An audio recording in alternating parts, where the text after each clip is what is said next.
تعالی فی الکلام المجید والفرقان الحمید ان اللہ وملائکتہ یصلون علی النبی یا ایھا الذین آمنوا صلوا علیہ وسلموا تسلیما اللہم صل علی سیدنا ومولانا محمد وعلی آل سیدنا ومولانا محمد وبارک وسلم۔ بے پایا حمد و ثنا خالق لم یزل اللہ رب العالمین جل جلالہ کی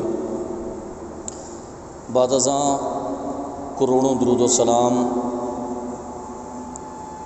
نبی کریم صلی اللہ علیہ وسلم کی ذات اقدس پر کہ جن کے وسیلہ جلیلہ سے اللہ تعالیٰ نے یہ دین متین عطا فرمایا۔ الحمدللہ ذی الحج کے پہلے عشرے کی بابرکت ساعتیں جاری ہیں۔ یہ مہینہ سیدنا ابراہیم علیہ السلام کی قربانی کے حوالے سے معروف ہے۔ حضرت سیدنا ابراہیم خلیل اللہ جہاں پر انہوں نے اپنے مال کے ساتھ قربانی دی، اپنی اولاد کے ساتھ قربانی دی، اپنے وطن کی قربانی دی، وہیں پر حضرت ابراہیم علیہ السلام کے اسوہ حسنہ کی بہترین عملی مثال مہمانداری بھی تھی۔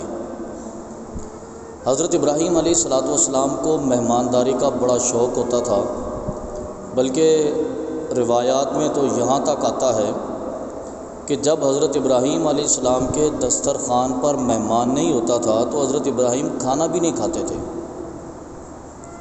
کوئی مہمان آ جاتا تو اس کے ساتھ بیٹھ کر کھانا کھاتے تھے، اور اگر وقت گزر جاتا اور مہمان نہیں آتا تو حضرت ابراہیم علیہ السلام خود مہمان کو تلاش کرنے نکل پڑتے، کسی کو تلاش کرتے اور تلاش کرنے کے بعد اس کے ساتھ بیٹھ کر آپ کھانا تناول فرماتے تھے۔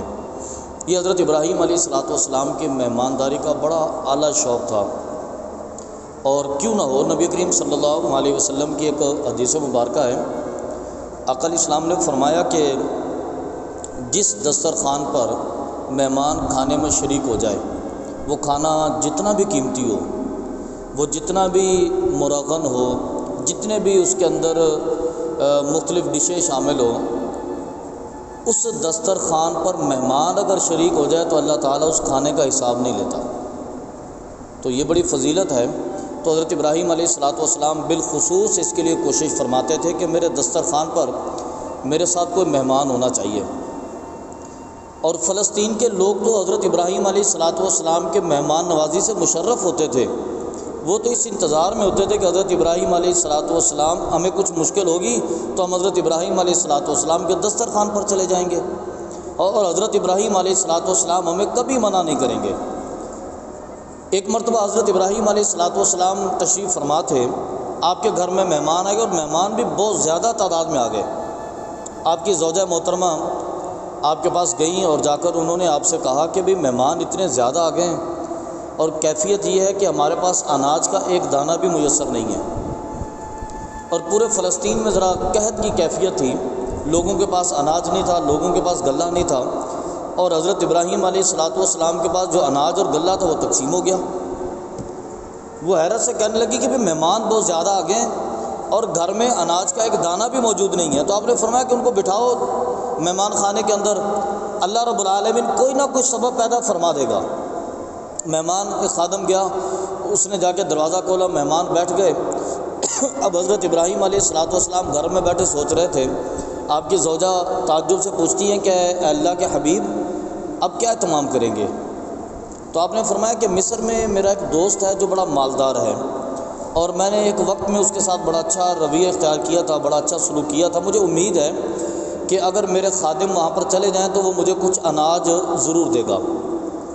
آپ نے اپنے خادمین کو بلایا، 5 افراد 5 اونٹ لے کر اس کے گھر کی طرف روانہ ہو گئے۔ جب یہ لوگ وہاں پر پہنچے تو اس بندے نے کہا کہ دیکھو ہمارے ہاں بھی بڑی قحط سالی ہے، اور مجھے تو خبر نہیں تھی کہ حضرت ابراہیم علیہ السلام کی طرف سے بھی بلاوا آ سکتا ہے۔ اگر خبر ہوتی تو کچھ اناج میں روک لیتا، جو میرے پاس تو میں نے تقسیم کر دیا۔ اب میرے پاس کوئی اناج کا دانہ نہیں ہے جو میں حضرت ابراہیم علیہ السلام کی بارگاہ میں پیش کر سکوں۔ اب خادم یہاں سے خالی سواریاں لے کر روانہ ہوئے، ادھر حضرت ابراہیم علیہ السلام گھر میں آرام فرمائے اور آپ کی زوجہ انتظار میں ہیں کہ وہاں سے غلہ آئے گا، ہم پکائیں گے، مہمان کھانا کھا لیں گے۔ جب گھر کے قریب پہنچے تو حضرت ابراہیم علیہ السلام کے گھر کی جو چار دیواری تھی وہ ذرا چھوٹی تھی، اونچی نہیں تھی، تو آپ کے خادمین نے سوچا کہ بڑے مہمان جو ہیں بڑے امید کی کیفیت میں ہوں گے، انہیں ہوگا کہ ہمیں کھانا میسر آئے گا، کہ اگر انہوں نے خالی اونٹ گزرتے ہوئے یہاں سے دیکھ لیے نا، انہیں دکھ لگے گا، افسوس ہوگا۔ تو ہم ایسا کرتے ہیں کہ اونٹوں کے اوپر جو کوچبان رکھا ہوا ہے اس کے اندر کچھ مٹی بھر کے رکھ دیتے ہیں تاکہ دور سے نظر ہی آئے کہ اونٹ کے اندر غلہ موجود ہے۔ جب ہم یہ جا کر گھر میں لے کے جائیں گے تو حضرت ابراہیم علیہ السلام کو پوری سچویشن بتائیں گے، وہ یقیناً ان لوگوں کو تسلی دے دیں گے، ان کو سمجھا بجھا دیں گے۔ اگر انہوں نے باہر سے جانوروں کو دیکھ لیا تو ان کا دل ٹوٹ جائے گا۔ انہوں نے مٹی بھری اور جا کے انہوں نے اس اناج کے تھیلے جو تھے وہ گھر کے اندر رکھ دیے۔ حضرت ابراہیم علیہ السلام آرام فرما تھے، بات کرنے کا موقع نہیں ملا، خادم جا کے اپنے کمروں میں چلے گئے۔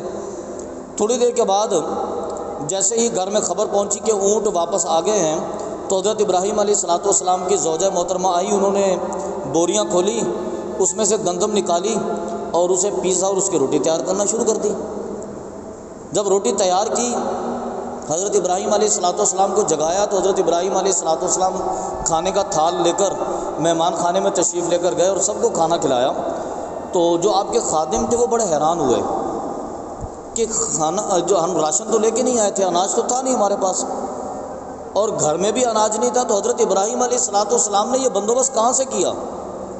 جب کھانا ختم ہو گیا، مہمان وہاں سے روانہ ہو گئے، حضرت ابراہیم علیہ السلام گھر جانے لگے تو آپ کے خادمین آپ کے چاروں طرف جمع ہو گئے اور انہوں نے کہا کہ جناب وہ آپ کا جو دوست تھا اس نے بڑے ندامت امیز انداز میں معذرت کی ہے، وہ شرمندگی کا اظہار کر رہا تھا اور وہ کہہ رہا تھا کہ میرے پاس اناج نہیں، اگر ہوتا تو میں ابراہیم علیہ السلام کے اونٹ خالی کبھی نہ بیچتا، اگر ہوتا نا میرے پاس تو میں خالی تو کبھی نہ بیچتا۔ تو حضرت ابراہیم علیہ السلام نے تعجب سے کہا کہ پھر یہ اناج کہاں سے آیا؟ تو خادم نے کہا کہ جناب ہم نے تو اناج کے بورے نہیں لائے تھے، ہم تو خالی لے کر آئے تھے، ہم نے یہاں سے تصور کیا کہ لوگ شاید کہ دل ٹوٹ جائے گا، ہم نے اس کے اندر ریت اور مٹی بھر کے آپ کے سین کے اندر رکھ دیے تھے۔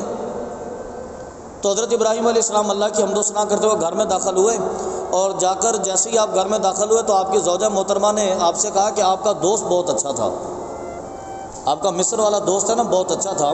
تو حضرت ابراہیم نے کہا کہ دوست تو بہت اچھا تھا لیکن وہ مصر والا نہیں، وہ عرش والا تھا، وہ مصر والا نہیں وہ عرش والا تھا، میرے تو اناج کے خالی بورے تھے، اس کے اندر دانے تو اللہ رب العالمین نے ڈال دیے۔ تو اللہ رب العالمین جل جلالہ پھر مہمان نوازی کی فضیلت میں یوں بھی عطا فرماتا ہے۔ ایک مرتبہ حضرت ابراہیم علیہ السلام کافی دن گزر گئے اور بھوک کی وجہ سے نقاہت بھی طاری ہو گئی، گھر میں مہمان کوئی نہیں تھا۔ حضرت ابراہیم علیہ السلام مہمان کے انتظار میں بیٹھے بیٹھے بیٹھے جب دیکھا کہ طلب زیادہ ہو گئی ہے تو آپ خود نکلے کسی کو تلاش کرنے کے لیے۔ آپ نے دیکھا کہ جنگل میں ایک مسافر ہے، بوڑھا آدمی ہے، لاٹھی کے ذریعے ٹیکتا ہوا چلا جا رہا ہے، بڑھاپے کی وجہ سے کمر اس کی جھک گئی تھی۔ حضرت ابراہیم علیہ السلام نے اس کو روکا اور فرمایا کہ کھانا کھاؤ گے؟ بڑا خوش ہوا، اس نے کہا کہ جنگل کے اندر کھانا مل جائے تو کیا بات ہے۔ آپ نے فرمایا کہ آؤ میرے ساتھ گھر میں چلو۔ حضرت ابراہیم علیہ السلام اسے گھر میں لے کر آئے اور اس کو مہمان خانے میں بٹھا دیا، اور پھر حضرت ابراہیم علیہ السلام گئے اور آپ نے ایک بچڑا ذبح کیا، گائے کا بچہ، اور آپ نے اس کا گوشت تیار کر کے اپنی اہلیہ سے کہا کہ جلدی جلدی کھانا تیار کرو، مہمان ہے ہمارے ساتھ۔ حضرت ابراہیم علیہ السلام نے کھانا تیار کروایا اور کھانا تیار کروا کے دسترخوان آپ نے مہمان خانے میں بچھایا اور کھانا اس بوڑھے آدمی کے سامنے رکھا۔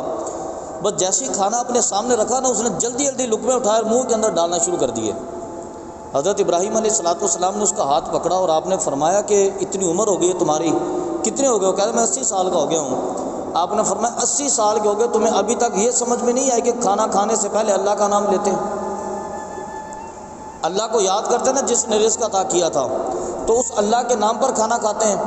تو اس نے کہا کہ ابراہیم میں تمہارے رب کو تو نہیں مانتا، میں تو تمہارے رب کی عبادت نہیں کرتا۔ آپ نے تعجب سے کہا کہ پھر؟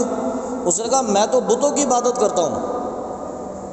حضرت ابراہیم علیہ السلام نے فرمایا کہ میں تو کھانا ہی تجھے اللہ کے نام پہ کھلا رہا تھا، میرا تمہارے ساتھ کوئی کاروباری تعلق تو ہے نہیں، اور میرا تمہارے ساتھ کوئی رشتہ داری کا تعلق بھی نہیں ہے، میرا تمہارے ساتھ کوئی برادری کا تعلق بھی نہیں ہے، میرا تمہارا آج پہلی دفعہ مسابقہ پڑا تھا، اور میں تجھے کھانا کھلا رہا ہوں اس اللہ کے نام پر جس اللہ کو تو نہیں مانتا۔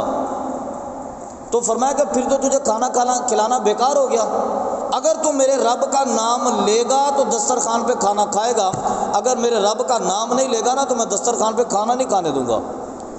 تو اس بوڑھے آدمی نے کہا کہ ابراہیم، چند لقموں کی خاطر میں اپنے بتوں سے غداری تو نہیں کر سکتا، چند لقموں کی خاطر میں اپنے بتوں سے غداری تو نہیں کر سکتا، تو کھانا کھلانا چاہتا ہے تو کھلا دے، نہیں کھلانا چاہتا تو نہ کھلا، لیکن میں اپنے بتوں کو چھوڑ کے غداری نہیں کروں گا۔ اب اندازہ فرمایا کہ وہ بندہ اپنے بتوں کے ساتھ کس قدر مخلص تھا۔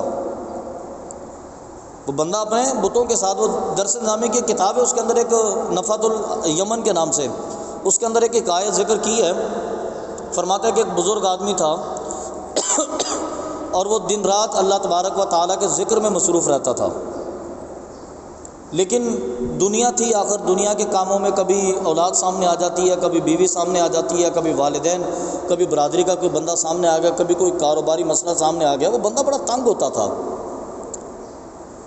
اس نے سوچا کہ یہاں پر اگر میں رہوں گا نا دنیا میں، نہ بچے ذکر کرنے دیں گے، نہ بیوی اللہ کا ذکر کرنے دے گی، نہ والدین اللہ کا ذکر کرنے دیں گے، نہ کاروباری دوست اللہ کا ذکر کرنے دیتے ہیں، بہتر ہے میں ان سارے لوگوں سے قطع تعلق کر کے کسی ویران جگہ پہ چلا جاؤں، جا کے رب کو یاد کروں۔ سب کچھ اس نے چھوڑا چھاڑا، یہاں سے نکلا اور ایک پہاڑ کی چوٹی پر جا کر اس نے اپنا ٹھکانہ بنا لیا۔ اب جناب وہاں پر وہ سویرے شام اللہ کا ذکر کرتا تھا، اور اللہ تبارک و تعالیٰ کی طرف سے انعام اس کو یہ موصول ہوا کہ سویرے شام فرشتہ اس کے لیے جنت کے کھانوں میں سے کھانا لے کر آتا۔ سویرے ہوتی ناشتے کے ٹائم پہ کھانا آ جاتا، دوپہر ہوتی کھانے کے ٹائم پہ کھانا آ جاتا، رات ہوتی کھانے کے ٹائم پہ کھانا آ جاتا۔ اس بندے کو کوئی مشقت نہیں تھی، کوئی تکلیف نہیں تھی، وہ بالکل بڑی راحت کے ساتھ، بڑے سکون کے ساتھ، بڑے آرام کے ساتھ کھانا کھاتا، اور پھر اللہ کے ذکر میں۔ طویل عرصہ گزر گیا، ایک مرتبہ اللہ رب العالمین جل جلالہ نے اس بندے کو آزمانے کا سوچا۔ اللہ رب العالمین کی طرف سے آزمائش آتی ہے، اور ہر کسی پر آتی ہے، یہ خلقت میں کوئی بھی ہو، لیکن یہ ہوتا ہے کہ بندہ جس مقام اور منصب پر ہوتا ہے آزمائش ویسی ہوتی ہے۔ بندہ اللہ رب العالمین کی بارگاہ میں بڑے مقام پر ہوتا ہے تو آزمائش بہت بڑی آتی ہے، بندہ چھوٹے مقام پر ہوتا ہے تو آزمائش اس پر چھوٹی آتی ہے۔ جتنی بڑی آزمائش بندے پر آ جائے، بندہ تصور کر لے کہ وہ اللہ رب العالمین کی بارگاہ میں اتنا زیادہ مقبول ہے، وہ اللہ کی بارگاہ میں اتنا زیادہ قریب ہے۔ اب دیکھیں نا، امام الانبیاء نبی کریم صلی اللہ علیہ وسلم سے زیادہ اللہ کی بارگاہ میں مقبول کون ہوگا؟ لیکن نبی کریم صلی اللہ علیہ وسلم پر بھی آزمائش آئی، اور آقا علیہ الصلوۃ والسلام کی آزمائش کا اندازہ آپ اس بات سے کریں کہ ابھی آپ پیدا ہوئے تھے تو آپ کے پیدا ہونے سے پہلے آپ کے والد کا انتقال ہو گیا، 4 سال کی عمر ہے آپ کی والدہ کا انتقال ہو گیا، 6 سال کی عمر ہے آپ کے دادا کا انتقال ہو گیا، آپ بالغ ہوئے، آپ کے سرپرست آپ کے چچا کا انتقال ہو گیا، اور جب نبی کریم صلی اللہ علیہ وسلم نے اعلان نبوت کیا، آپ کا خاندان آپ سے جدا ہو گیا، آپ کی قوم آپ کی دشمن ہو گئی، آپ کا قبیلہ آپ کا دشمن ہو گیا۔ نبی کریم صلی اللہ علیہ وسلم کے خاندان کو، آپ کے صحابہ کو کاٹ کر شیب ابی طالب کے اندر قید کر دیا گیا، 3 سال تک وہاں پر کسی کو گلہ نہیں پہنچانے دیا، بلکہ جو بندہ آقا علیہ الصلوۃ والسلام کو کھانا دینے وہاں پر جاتا اس کا سوشل بائیکاٹ ہو جاتا تھا، لوگ اس سے بات نہیں کرتے تھے، لوگ اس سے تجارت نہیں کرتے تھے۔ نبی کریم صلی اللہ علیہ وسلم کی راستے میں کانٹے بچھائے گئے، آپ کے راستے میں کھڈے کھودے گئے، آقا علیہ السلام نماز پڑھتے تھے، آپ کی نماز پر آپ کے اوپر اونٹ کی اجری ڈالی گئی، آقا علیہ الصلوۃ والسلام کے دندان مبارک شہید کیے گئے، آقا علیہ الصلوۃ والسلام کے رخسار شہید ہوئے، آقا علیہ الصلوۃ والسلام کے غلاموں کو شہید کیا گیا، آقا علیہ الصلوۃ والسلام کی 2 بیٹیوں کو طلاقیں دی گئیں، آقا علیہ الصلوۃ والسلام کی ایک بیٹی کو اونٹ سے گرا کر شہید کیا گیا۔ نبی کریم صلی اللہ علیہ وسلم کے دین کو قبول کرنے کے جرم میں جو آقا علیہ الصلوۃ والسلام کے قریبی صحابہ تھے ان پر بھی ظلم و تشدد کیا گیا۔ اتنی قربانیاں امام الانبیاء پر، جو اللہ رب العالمین کو سب سے زیادہ محبوب ہیں، جو اللہ رب العالمین کے سب سے زیادہ قریب ہیں، کیونکہ منصب اور مرتبہ سب سے زیادہ بڑا تھا تو اللہ رب العالمین نے آزمائش بھی سب سے زیادہ بڑی لی۔ تو یہ نظام قدرت ہے کہ جس کا مرتبہ بڑا ہوتا ہے اللہ آزمائش بھی اس پر بڑی ڈالتا ہے۔ اب اللہ رب العالمین جل جلالہ نے اس کو آزمایا۔ آزمانے کا کام یہ ہوا کہ ایک دن کھانے کا ٹائم ہو گیا، فرشتہ نہیں آیا۔ اچھا اس بندے نے کہا کوئی بات نہیں، کل سے ہی سارا دن تسبیح ذکر و تحمید کرتا رہا، کل کھانے کے ٹائم پہ پھر فرشتہ نہیں آیا۔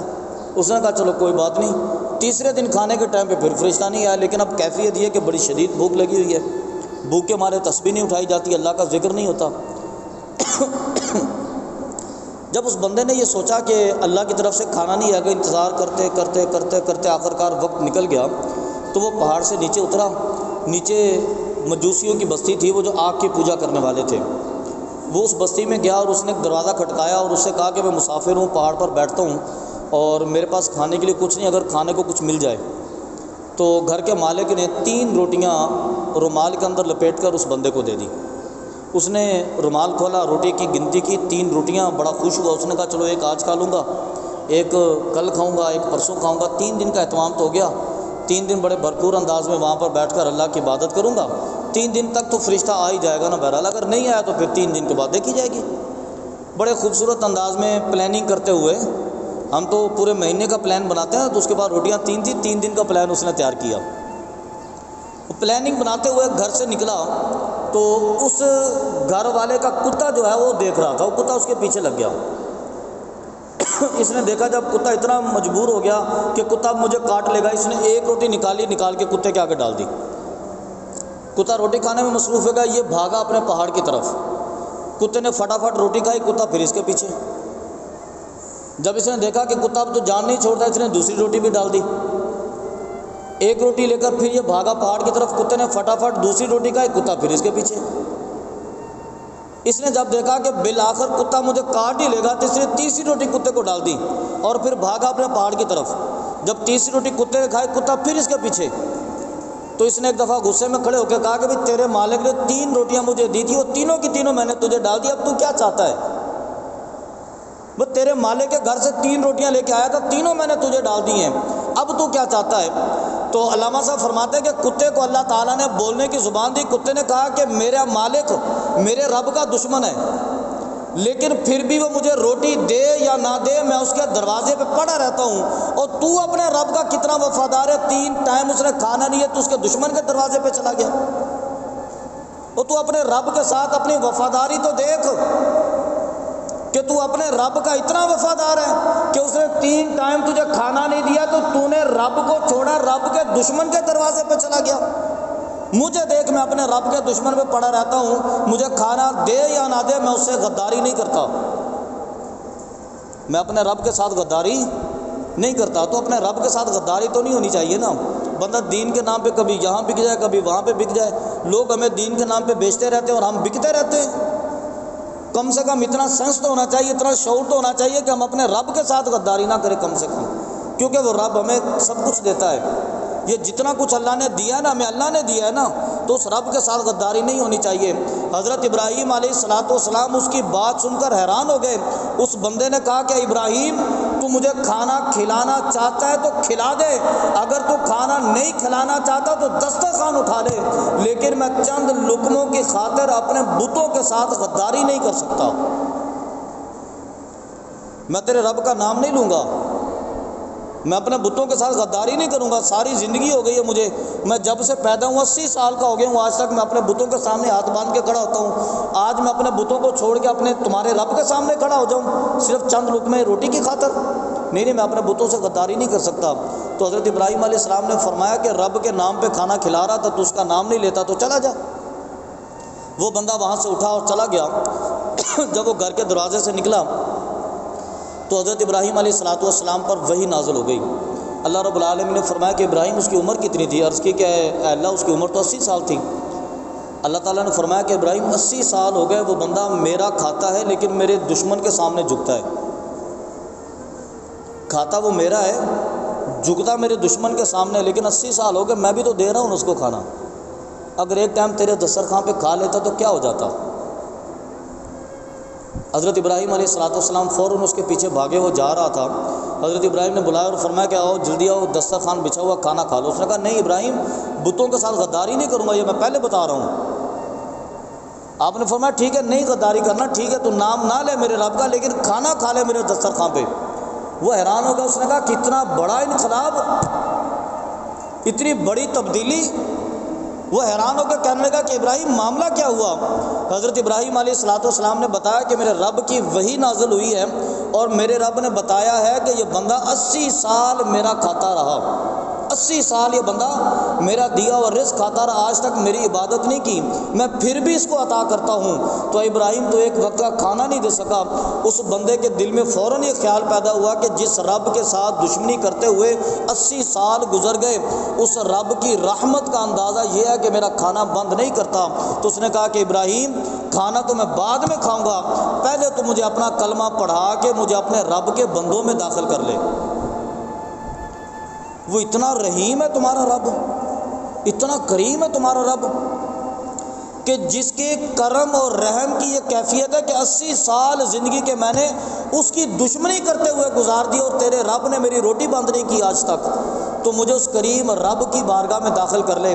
اللہ رب العالمین نے قرآن میں کس قدر خوبصورت انداز میں کہا کہ یا ایھا الانسان ما غرک بربک الکریم، اے انسان تو کہاں بھاگا جا رہا ہے اپنے کریم رب کی بارگاہ کو چھوڑ کے؟ وہ تجھ پہ مشکل آتی ہے تو بھاگ کے دوسروں کے دروازے پہ کھڑا ہو جاتا ہے، تو اپنے کریم رب کو چھوڑ کے کہاں چلا گیا؟ تو کریم رب کی بارگاہ میں کیوں نہیں آتا؟ کریم رب کی بارگاہ میں ہاتھ کیوں نہیں اٹھاتا؟ تو اپنے کریم رب کی بارگاہ میں مناجات کیوں نہیں کرتا؟ یا ایھا الانسان ما غرک بربک الکریم، کس چیز نے تجھے تیرے کریم رب کی بارگاہ سے نکال دیا؟ آپ اندازہ فرمائیں کہ رب اتنا کریم ہے اور ہم اپنے رب کے ساتھ کس قدر غداری کرتے ہیں۔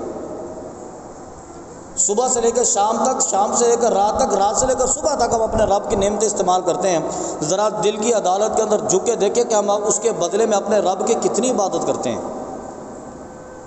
ذرا دل کے اندر تصور کریں کہ صبح سے لے کر شام تک ہم نے اپنے رب کی کتنی تسبیحیں کی ہیں، کتنا ذکر کیا اپنے رب کا، اور شام سے لے کر پوری رات کس کس مقام پر ہم نے رب کی نافرمانی کی ہے، کس کس مقام پر ہم نے اپنے رب کو یاد کیا ہے۔ اب یہ تو ذرا تصور کریں، اگر یہ تصور آ جائے تو یقیناً انسان کا دل انسان کو اس بات کی طرف مائل کرے گا، اس بات کی طرف راغب کرے گا کہ انسان تو اپنے رب کی اطاعت اور فرما برداری میں جھک جا۔ اور یہی میسیج تھا حضرت ابراہیم علیہ السلام کی مہمانداری کا، ابراہیم علیہ السلام کی ضیافت کا، اور حضرت ابراہیم علیہ السلام کی قربانی کا۔ قربانی ہم یہ سمجھتے ہیں نا، قربانی شاید ایک جانور کے ذبح کرنے کا نام ہے۔ پورے سال کے بعد اب ذرا ایک تصور کریں، تھوڑی سی باتیں تلخ ہو جاتی ہیں کبھی کبھی لیکن حقیقت ہوتی ہے اس کے اندر۔ اب ذرا تصور کریں کہ قربانی پورے سال کے بعد آتی ہے ایک مرتبہ، ہم بڑا خوبصورت جانور لے کر آتے ہیں اور ہم سمجھتے ہیں کہ شاید اس جانور کی گردن پر چھری پھیرنے کا نام قربانی ہے۔ ٹھیک ہے، یہ بھی قربانی ہے، انکار نہیں ہے اس کا، قربانی ہے یہ بھی، لیکن اب ذرا تصور کریں کہ ہم قربانی تک پہنچنے سے قبل کتنے لوگوں کی حق تلفی کرتے ہیں۔ کیا قربانی اس بات کا نام ہے کہ آپ اپنا جانور گلی کے بالکل درمیان میں باندھ دیں، کوئی راستہ سے گزرنے والا بندہ وہاں سے گزر نہ سکے؟ کیا قربانی اس بات کا نام ہے کہ اپنے جانور کے گلے میں جھانجر اور زنجیریں ڈال کے رات 12 بجے سے گلیوں میں بھگاتے پھرے، اس کی چھنچھناہٹ سے لوگوں کی نیند خراب ہوتی رہے؟ کیا قربانی اس بات کا نام ہے کہ اپنے قربانی کے جانور کی لید اور گوبر سڑک میں ڈال دے اور راستے سے گزرنے والے لوگوں کے کپڑے خراب ہوتے رہیں؟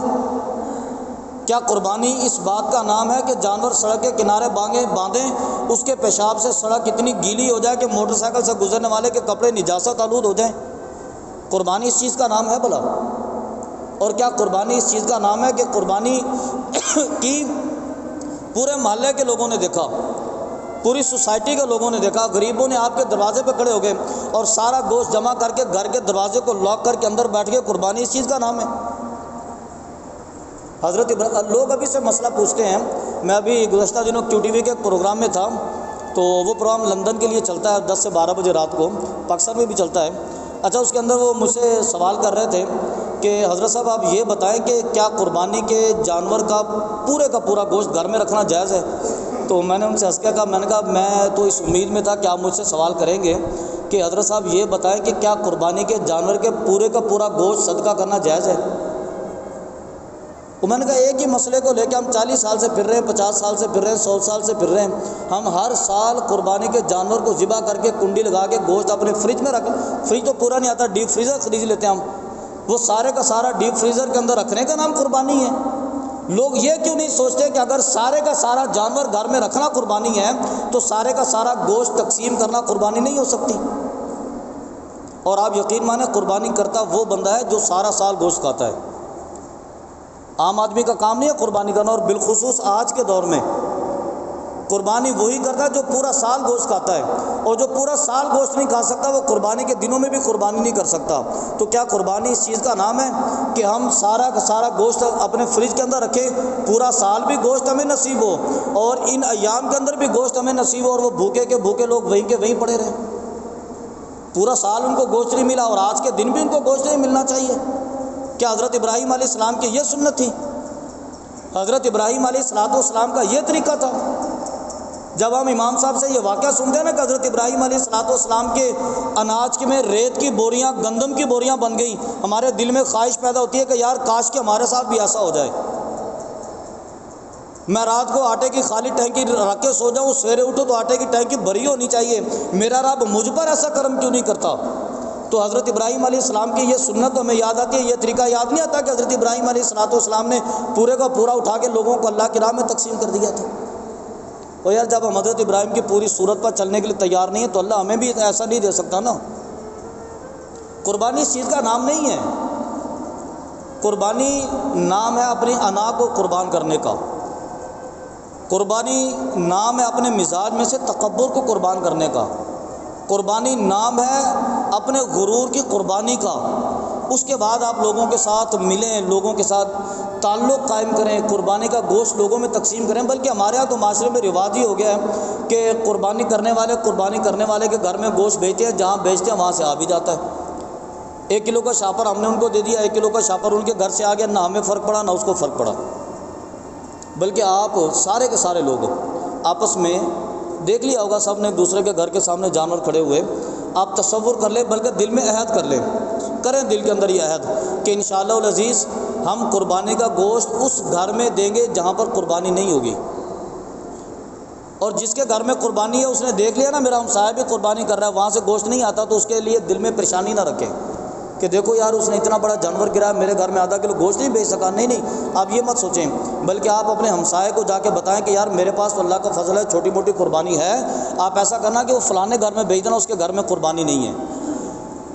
آپ سمجھائیں دوسروں کو، آپ بتائیں لوگوں کو، تاکہ آپ کو پتہ چلے کہ حضرت ابراہیم علیہ السلام کی سنت ہے کیا چیز۔